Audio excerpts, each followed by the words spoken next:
Hello mga ka-explorer, mayroon na naman akong ituro sa inyo na tutorial kung paano nyo malalaman na ang inyong reels at saka video ay naka-muted siya dahil mayroon kayong mga violations sa about music o copyrights.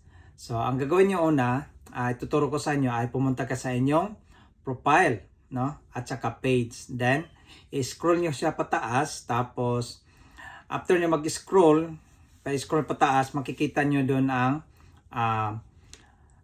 post, reels, about, and more. Tapos, sa baba noon, mayroong nakalagay na save, like, at saka review, no?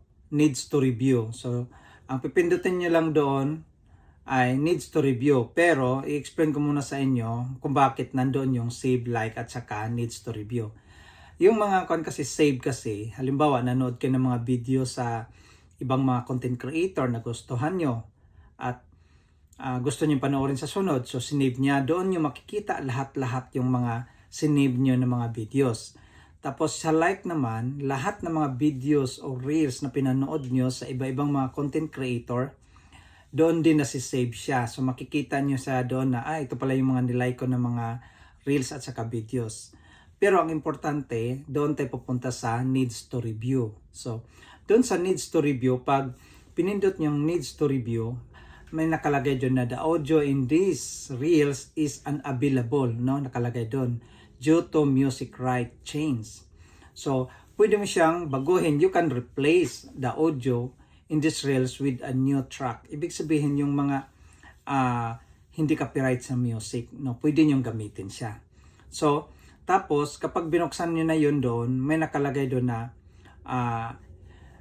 visible siya sa iyo, no? Tapos may nakalagay doon na no muted reels or video. Ganon siya.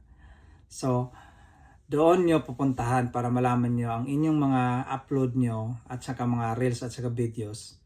Walang mga muted na yon na mga music, no? So sayang naman ang ginagawa natin, no? Pinaghirapan natin tapos naka-mute pala siya.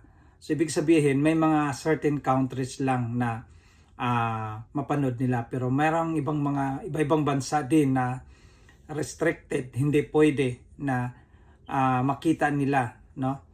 Kaya mas maaga na maagapan natin kasi mahirap na at sayang ang ating pinaghirapan. So ngayon, mas mabuti sa atin na may alam para tuloy-tuloy ang ating kita o earnings ng ating bawat upload natin. Follow and share.